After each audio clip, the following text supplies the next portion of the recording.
The second presenter tonight is Karen Edelstein. Ms. Edelstein is a geographic information systems consultant and is the New York State liaison to FracTracker, a mapping website. Her presentation utilizes an interactive map that shows information from the New York State Department of Environmental Conservation database. It geographically will illustrate the number and location of gas storage wells by type and their interconnecting pipelines. Karen?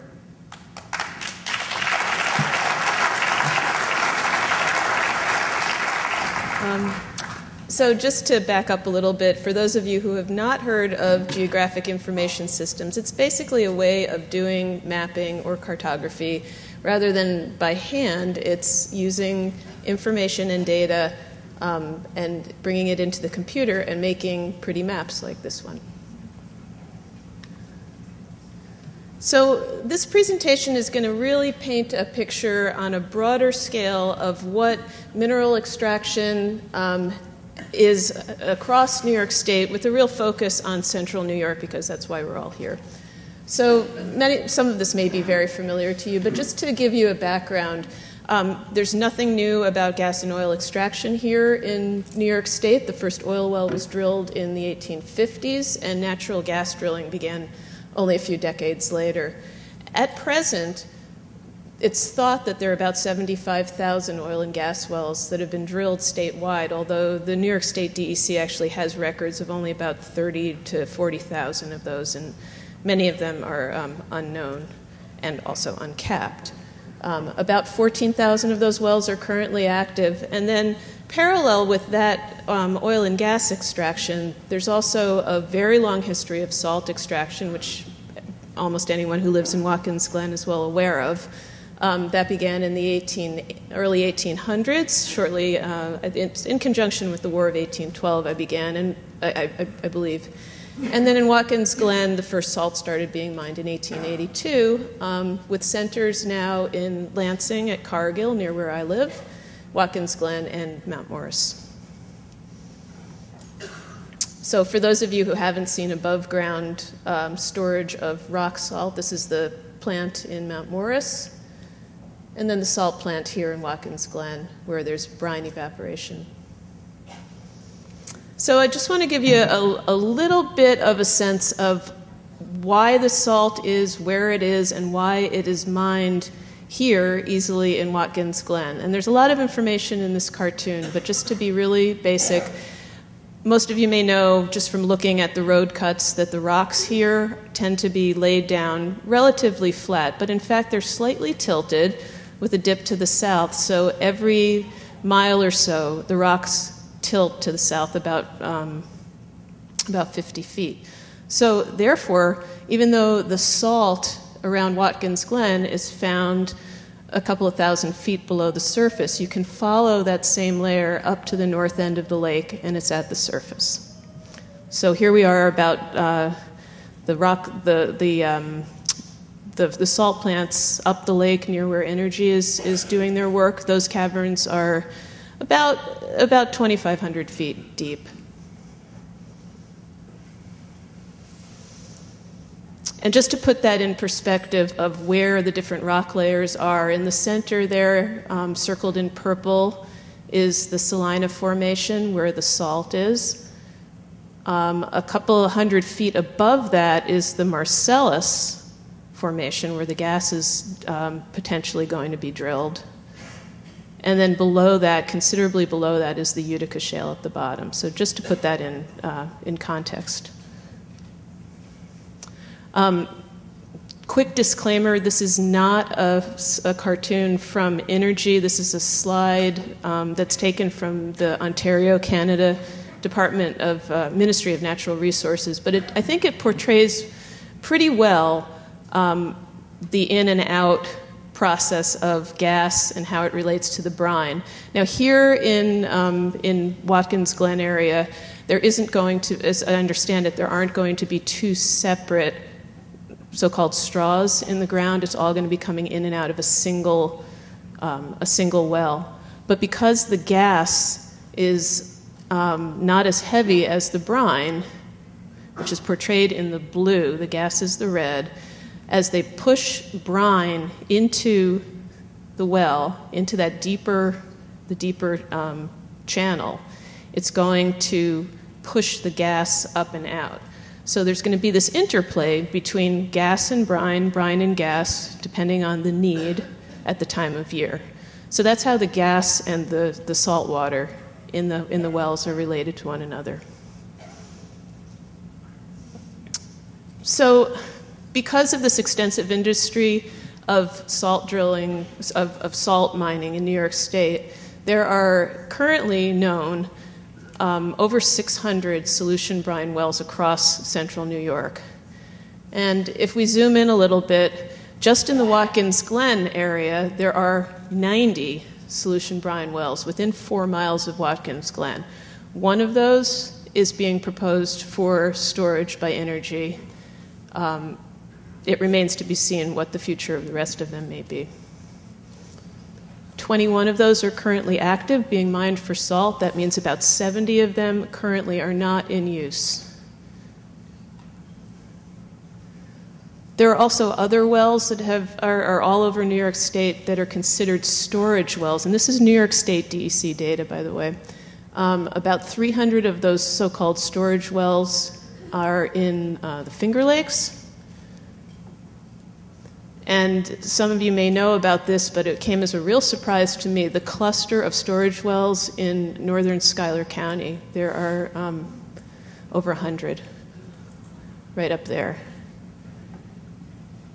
Also, LP gas is not new to New York State as a storage location. There are two main locations, one in Cortland County and one in further west of there.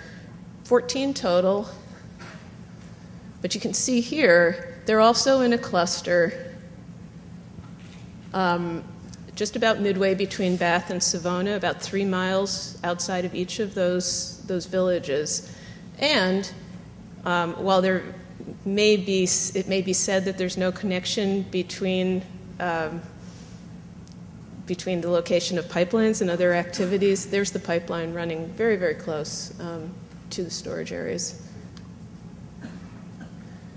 So let's take a closer look at those pipelines. This are data showing the gas and the other hazardous liquid pipelines, and it's a network that's quite extensive and I suspect will continue growing if gas is expanded here.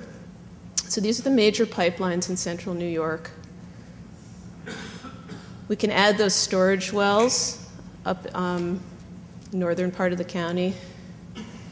Over to the left, central, you can see where the LP gas is coming in.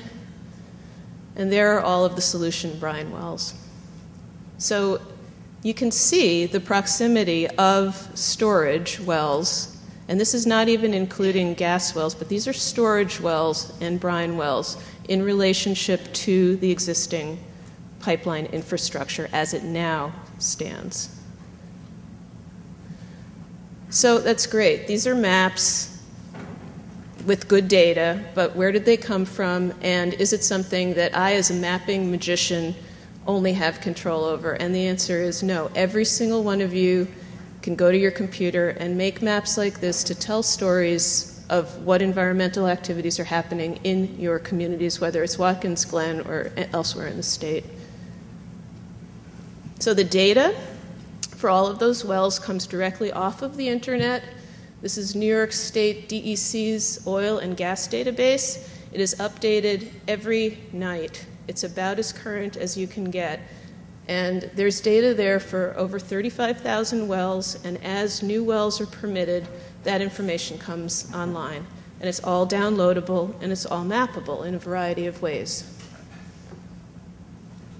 Now, when I was introduced, I am a liaison, fairly new, to a project called FracTracker. It's an online mapping service that was developed by the University of Pittsburgh's Center for Healthy Environments and Communities.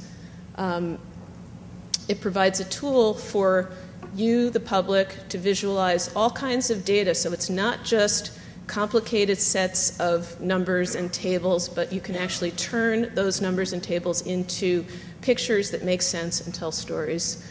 And it allows you to share information. All of those screenshots that I was showing came directly off of FracTracker. And more importantly, it's a tool for communities to do planning, make cases for what they're interested in, and points that they want to make, environmentally or otherwise. So when I started talking to the folks at FracTracker, because it's a Pennsylvania-based tool, they had virtually no information on New York State, but it was very appealing. So I proposed to them that because it is part of the Marcellus region here in New York State certainly, and there's a lot of interest and action going on, that we expand FracTracker to cover parts of New York State, and subsequently I pulled about 60 publicly available environmental, geological, and public health data sets to put up onto the service.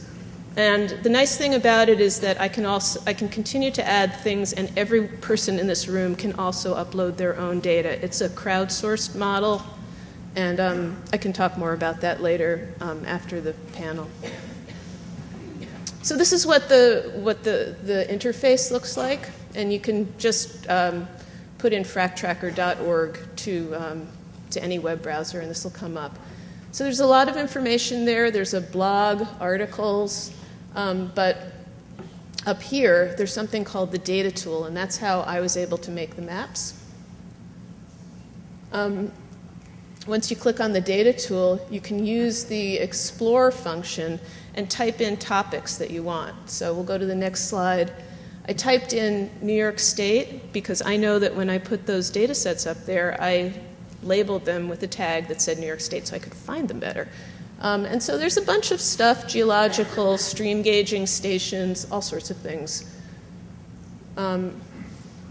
And it's very, very simple to add those data sets. There are, again, the storage facilities in northern Schuyler County alongside Seneca Lake. I can click on any one of those dots and it will pop up a box that will give me information about the well that I click on. And furthermore, it can expand and it can show me the latitude and longitude. It can tell me what geological formation that well is drilled in, the depth, whether it's vertical or horizontal, all sorts of information.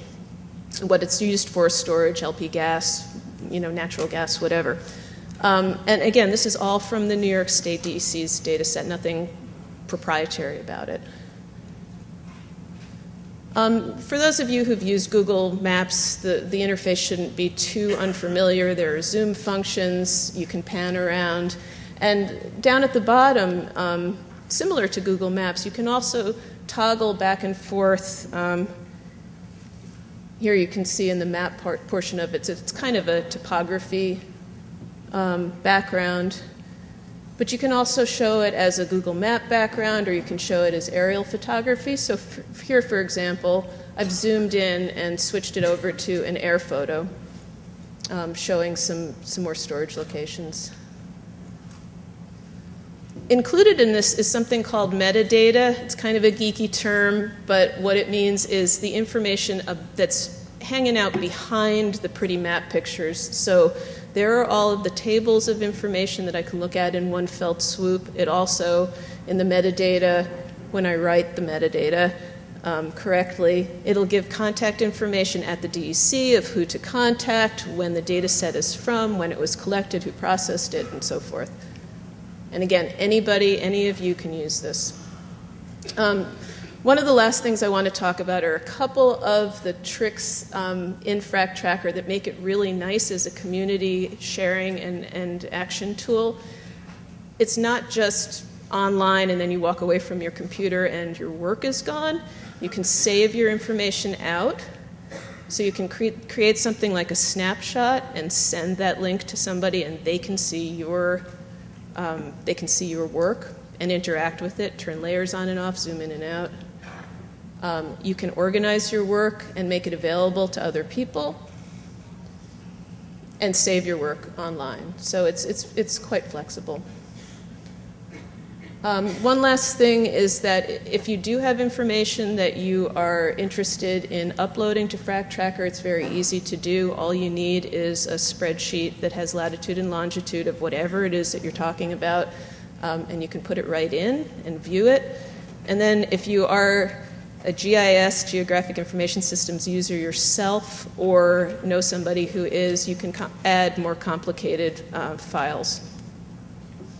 So just want to give you the URL if you want to go and visit this online. It's fractracker.org, no K in FracTracker, and then my contact information. Thanks.